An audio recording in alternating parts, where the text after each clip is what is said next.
What's going on, guys? You'll probably notice that it's nighttime and we're not at the park anymore.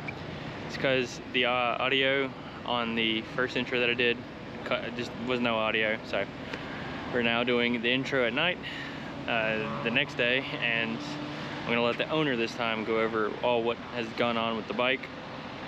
This is a 2021, correct? 22. So this is a 22 DRZ from Suzuki. This is the SM version, and I will let him go over all the stuff that he's done to this bike right now. This is Chip. He owns this DRZ400. So go ahead and tell everyone what all you've done to it. So I did the 3x3 mod and the JD Jet kit, so it gives me a little bit more power. Running case savers both sides. I believe it's B&B brand, B&B Engineering. I think they're Australian. It keeps your shifter and brake pedal from punching holes in your side case. What else? I've got a Baja Designs front headlight, completely plug and play. It's got your low and your high. It works off the switch, just plugs right up. Bark busters, hand guards. A little expensive, there's cheaper options, but that's what I went with. It just keeps you from busting your hands when you take a tumble. This is a Barker's exhaust system. Probably one of the best on the market for actual power gains. I think it's that, and probably the RS2, maybe one other. But definitely if you're chasing power, this is the one you want. These are, I believe, Happy Trails pannier racks. So you can, I believe they're sized for most standard pannier rack clamp-on bags. Just give you a little bit extra storage. Then I've got a rear rack that is, I think, a no-name, just universal type, and a box I put on there myself.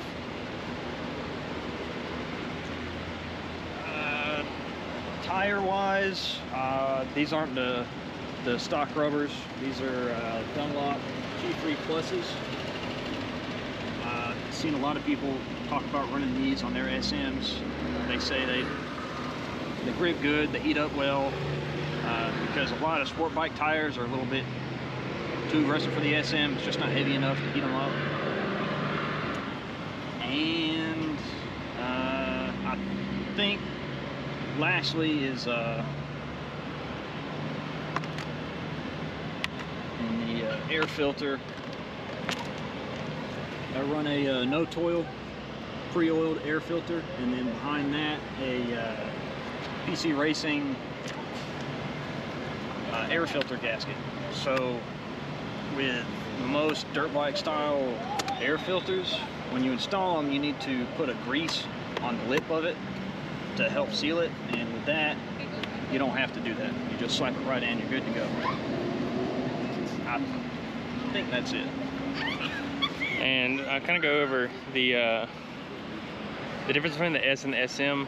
These have the oversized brakes all the way around. Has the RMZ swing arm. I think only the front brake is oversized.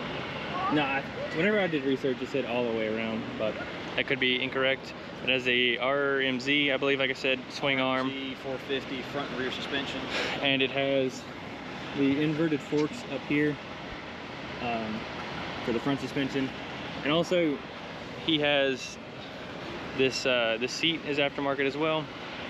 It's a Corbin seat, and it's much wider than the standard seat. I kind of prefer this, although like at the end of the ride I was just starting to get a little uncomfortable, but I think that's just the bike in general.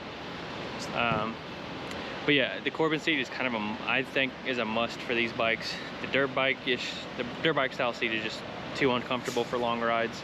It's kind of like you're sitting over the seat rather than on it, and it hugs you.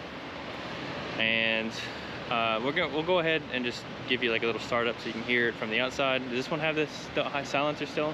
Yeah. Okay, so we'll give you a little startup right here, and here we go.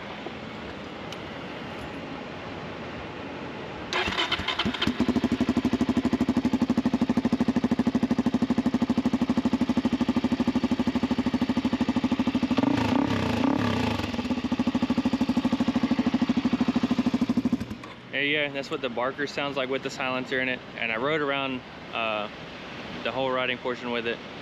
But yeah, that's kind of generally what's done to this bike and everything. So let's go to the riding portion right now. All right, we are doing the riding portion. Today I'm on a 22 or 21 DRZ400 from Suzuki. This is the SM, not the S. So we're gonna do a little riding, get my opinions on it.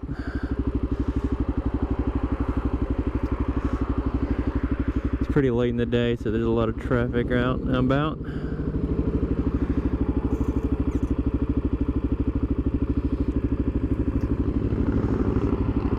Once we get going, I'll kind of give kind of talk briefly on like pricing and some of the bigger differences of the between the SM and the S.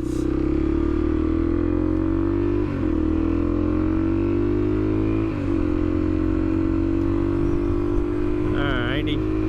So the biggest difference from the SM and the S is obviously the tires. The S comes with like off-road tires. They come with, I believe it was a 21-inch front tire and an 18-inch rear tire. And the SM comes on street tires and it comes with 17-inch wheels instead of the bigger wheels. The price difference on them is also is about $600. The SM is more expensive. It is the S retails at $69.99 and the SM retails at $75.99. Now I did do some looking on Facebook just to get a gauge on the used market, and it was around $3,000 to $5,000 for a used DRZ, and I feel like that's a little crazy, but considering like how well you can get a new one for. But also they really haven't changed much on the DRZ since its inception in 2000, or at least the SM was in 2005, but they started production on the DRZ400 as a whole in 2000. It replaced the DR350, sorry, as its dual sport. So what I'm going to try and talk about today is, one, is this a good beginner bike? As the owner of this bike, this was his first street legal bike. He had a couple dirt bikes. And is the SM worth getting over the S? One thing I hate about this is it doesn't have a tachometer. Alright, I like being able to see what the RPMs are. But yeah, is the SM worth getting over the S? Is it worth spending that extra $400? And like I said at the beginning of the video, there are some differences, and I'll go over them again. The inverted forks on these compared to the S It's got a I think RMZ or RZM, I think RMZ swing arm. It's got bigger brakes all around, which this one has aftermarket brake rotors anyway.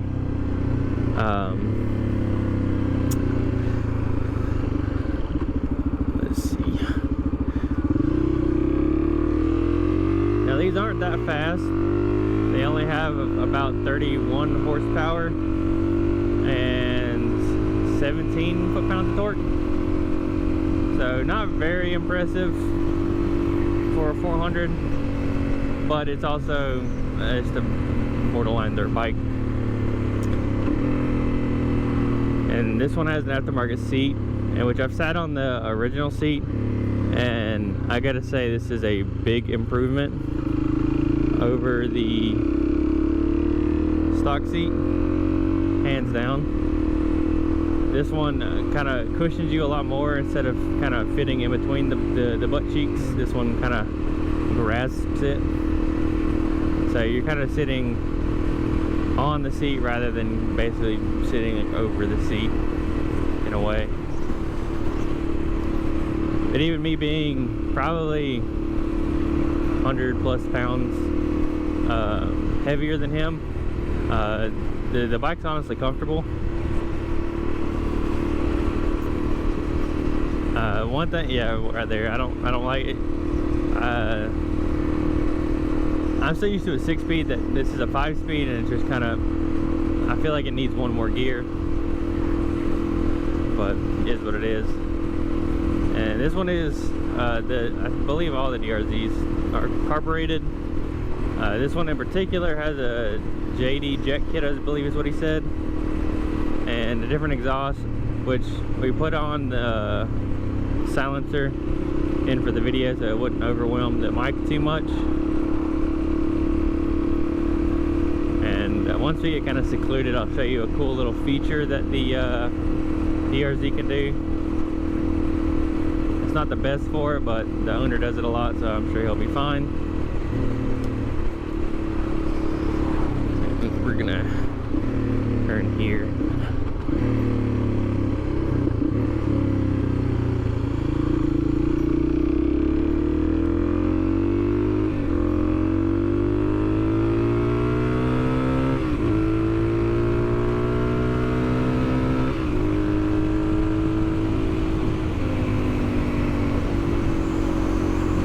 It's not the fastest bike by any means, but he has a lot of fun on it, and I think you can have a lot of fun.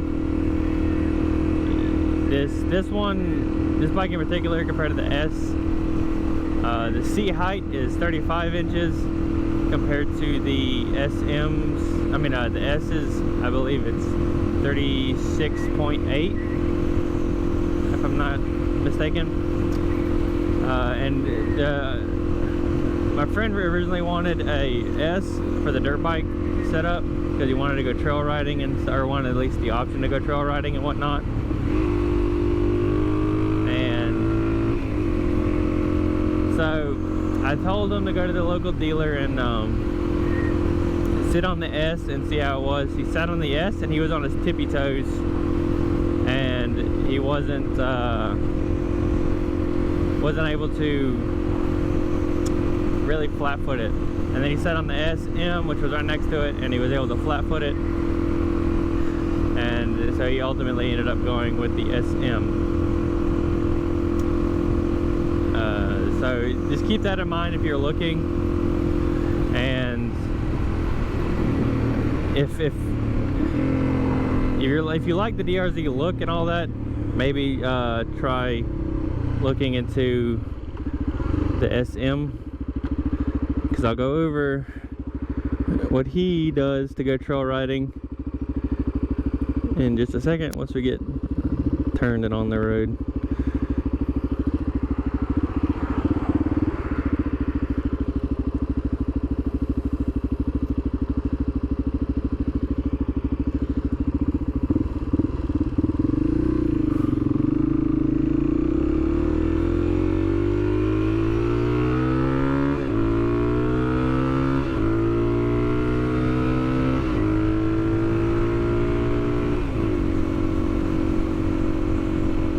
has a decent amount of get up and go to pull out in traffic, but it's nothing like a sport bike or anything. This is, I believe I'm not mistaken, a single cylinder 4-stroke. I think it was like a 389 or 398 cc. I'll put it at the bottom or say at the beginning of the video. But it's not terrible. These are different tires, not the stock ones that come with it. I think he ran over a nail or something, so he decided to test a different tire. The throttle response is pretty good. There's really not much lag in it, so I would have to say that's a pretty good. Whereas mine, like Z900's got a little bit of lag.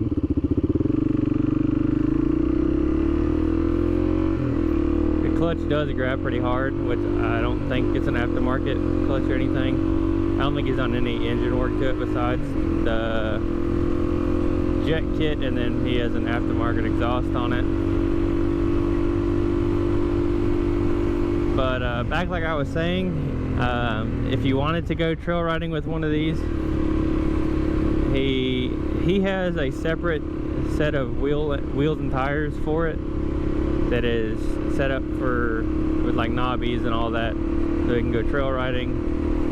And he said it takes about 20 minutes on a good, whenever he doesn't have to clean everything or anything like that.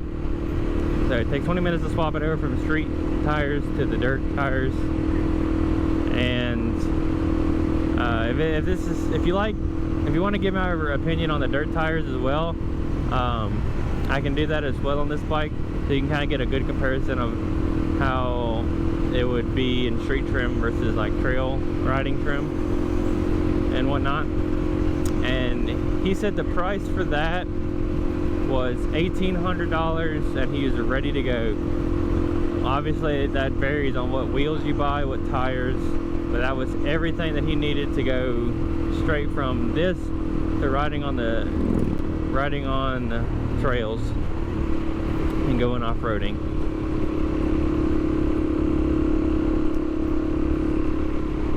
Which, I mean, I guess if you want the option to ride on the street, like right off the rip, and then once you get going, you can swap over, or you can buy those tires. But there are just different things, suspension-wise, between the S and the SM that could maybe steer you away from just getting the SM and then getting the DRZ400S and just maybe getting street tires for that.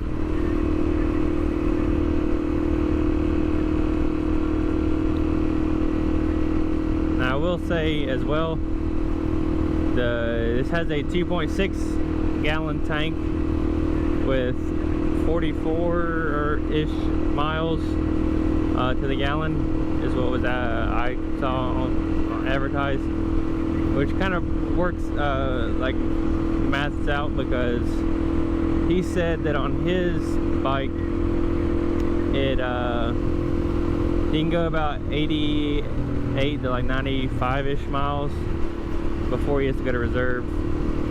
So it's not terrible.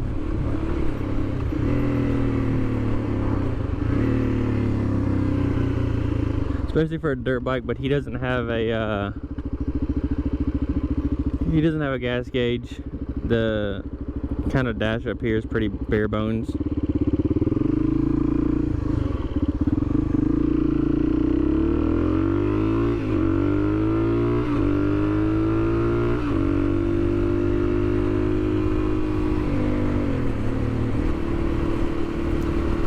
And realistically, if you're wanting a DRZ, there's not much incentive unless it's just the what is the word? The peace of mind, that's what it is, of having a brand new bike with nothing done to it or anything whatsoever. I can't really justify spending $7,000 or $8,000 on a bike like this, brand new,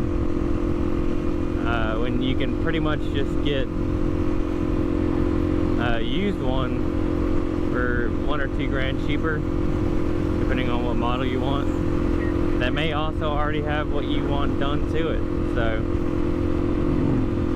that's because they really haven't changed anything. There's really no updated version. They look pretty much the same in every way, shape, or form. I don't think the motor's changed at all. So I don't know. My friend that owns this just wanted a brand new bike. He wanted to kind of experience to buy a brand new bike, and also the peace of mind of just knowing that nothing's been done to it. No one's dogged on it or anything like that.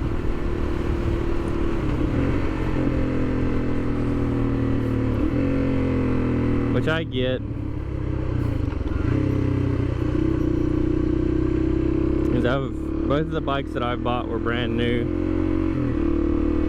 My Ninja 400 and my Z900 were both new. And I could have bought one used, bought a bike used and learned on that. But one, I've never bought anything like that new. And two, I just wanted to know that like nothing was gonna go wrong with it. I wasn't gonna get it and have to keep continuously fixing it. So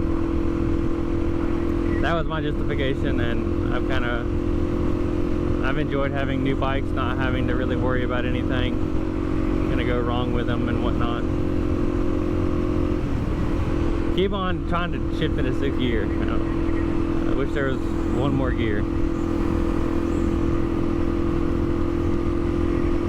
I think a lot of Suzuki stuff seems to not really be updated whatsoever.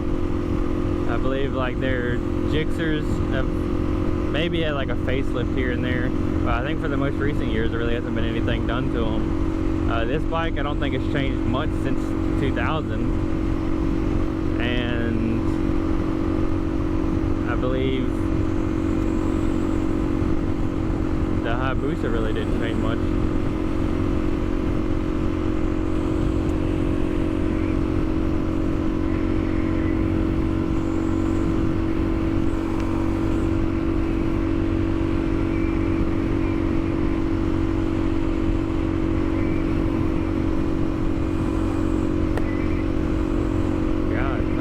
God, that I don't care if a fucking bug hit me.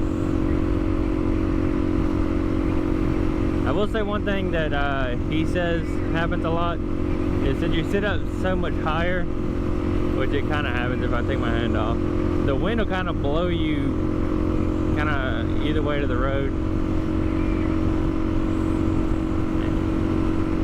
and you really don't have much protection from the wind. You're kind of vulnerable, like way high up.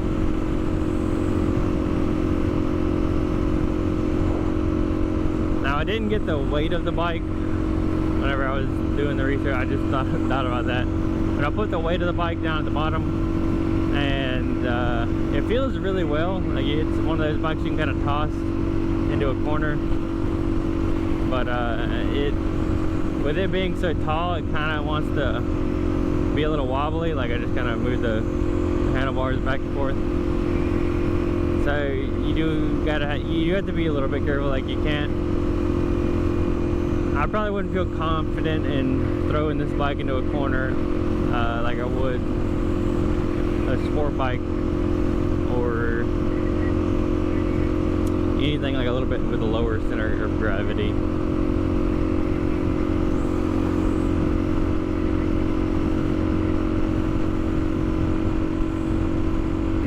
I will say with these brakes, they do grip pretty well.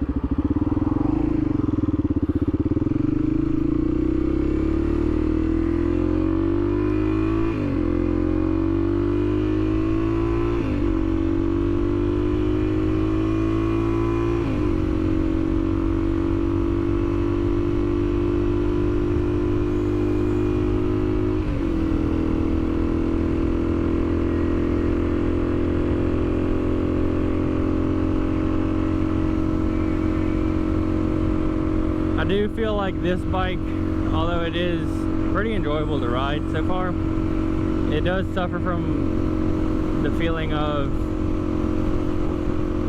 something that like the XJ that I rode or even the CB doesn't really fall into, where you kind of know that you're not going that fast. The CB and the XJ, they felt like I was going kind of fast, but this one really, I don't really feel that. I don't know if it's just because, I mean, I can kind of tell that I'm not going that fast or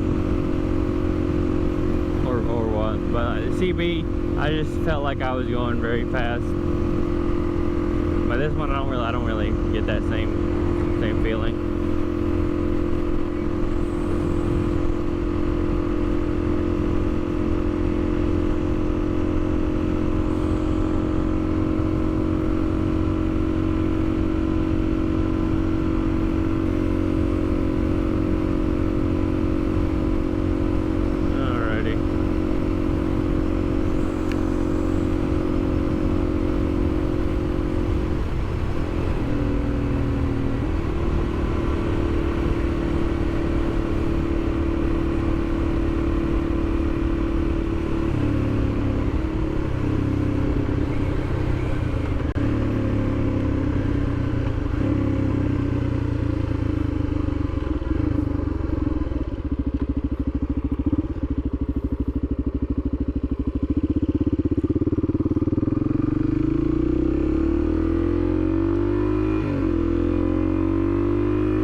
The special thing that you can do with the DRZs.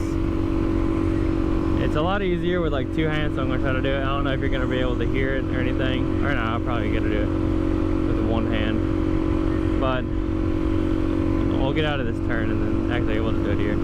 If you just kind of hold in the clutch, which you can also do it in neutral, and you pull this back just a little bit, you can make it backfire by hitting the kill switch.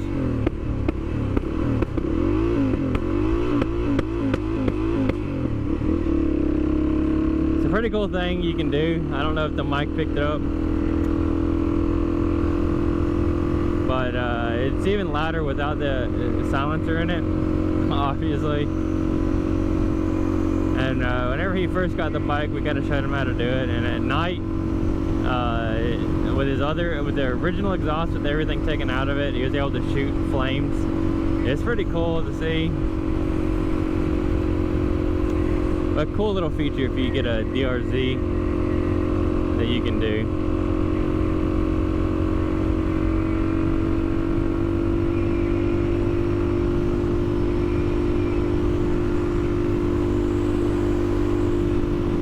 I will say that my butt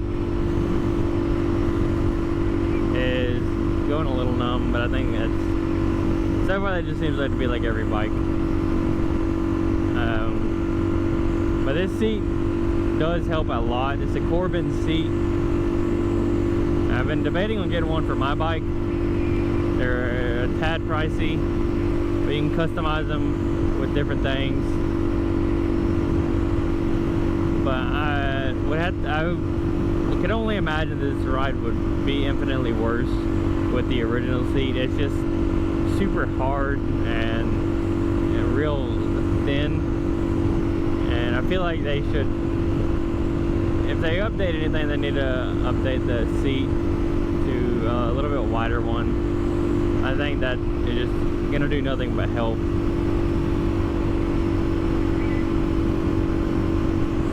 But I also heard that Suzuki can't update this bike, anything on the bike, otherwise they're gonna have to change. They gotta go through, I don't know, like EPA or something. But so far, this thing handles curves pretty well. Obviously, you're kind of hindered just for what the type of bike it is.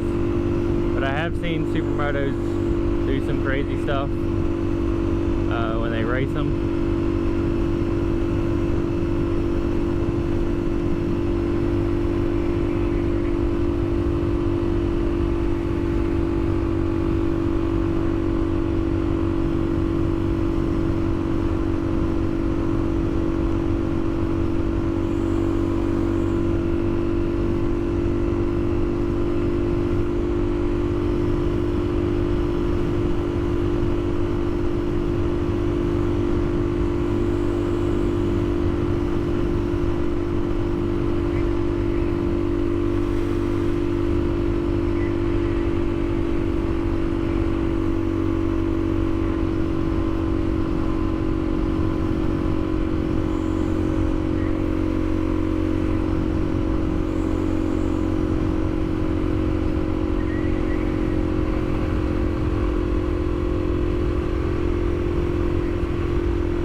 little sketch. Kind of running the corners, leaning.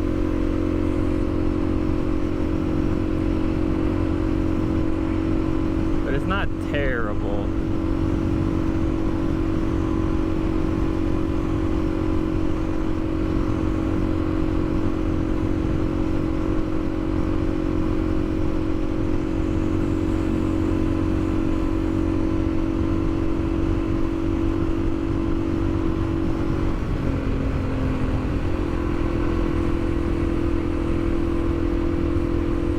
Honestly, running this kind of makes me want to get a dual sport, and if I do get it one, then you'd probably be seeing this bike and my friend that owns it a lot more on the channel, because he's always down to go ride trails and whatnot.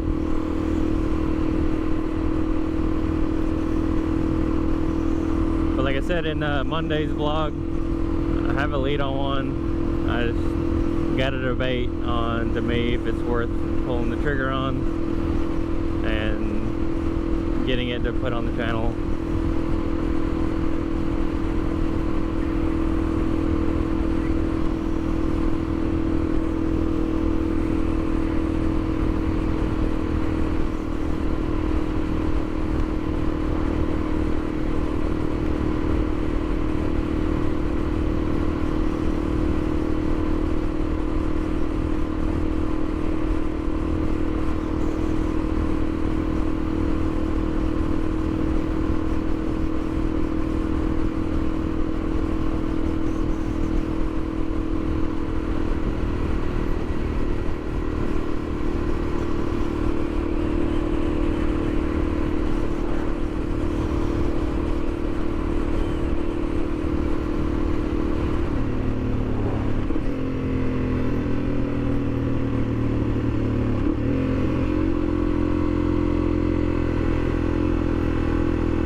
One thing that you'll probably notice as well on this video is that I do have another GoPro. This is the guy who owns this bike, my friend. It's his GoPro, and so we're trying out something since his is already kind of set up for it to have a GoPro facing me, so I can kind of talk directly to it, as well as have the POV GoPro. If this is a change that you like, do let me know in the comments, and I can see if it's possible to borrow his until I can get another one and have this kind of POV set up, or have this kind of camera set up where you kind of can see me as well.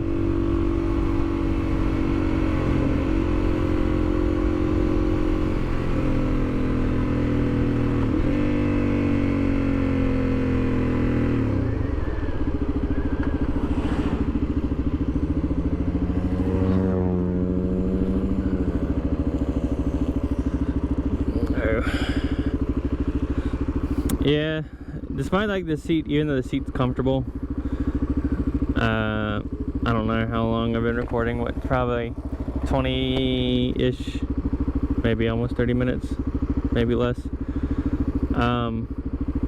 It starts to get a bit uncomfortable, which I've seen him like stand up on the pegs to kind of situate whatever he's got going on.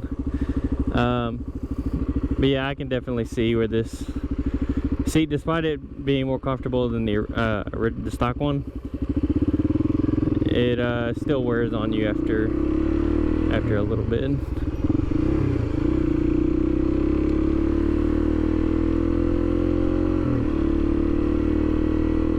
But again, he's much lighter than I am, so it may not be as bad on him as it is on me.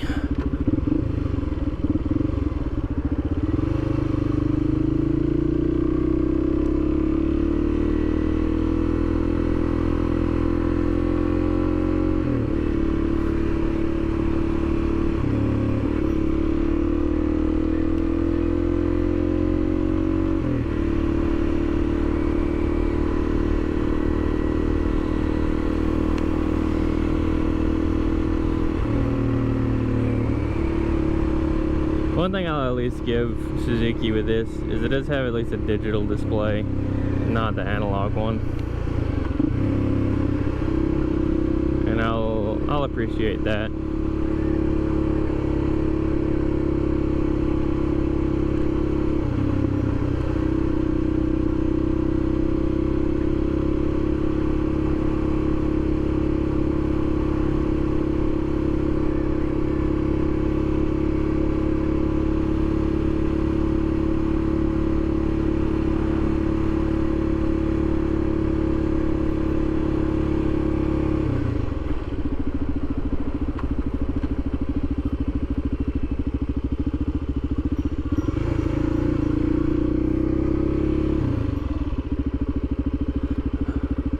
Alrighty, we are here at the final destination.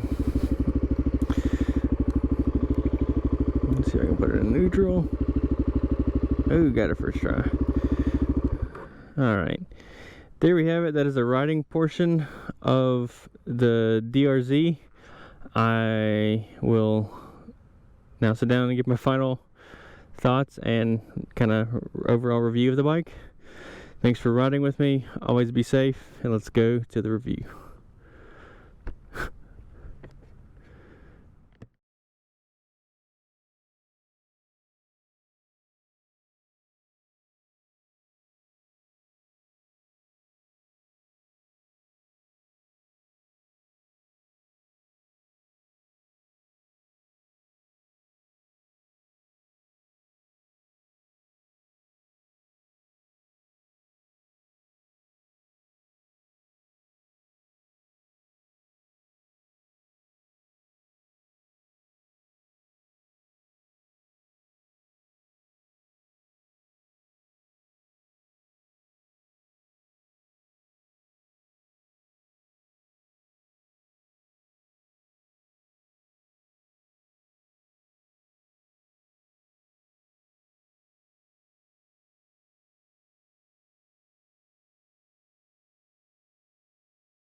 Sorry, the camera got hot and shut off, so that's why the cut is here.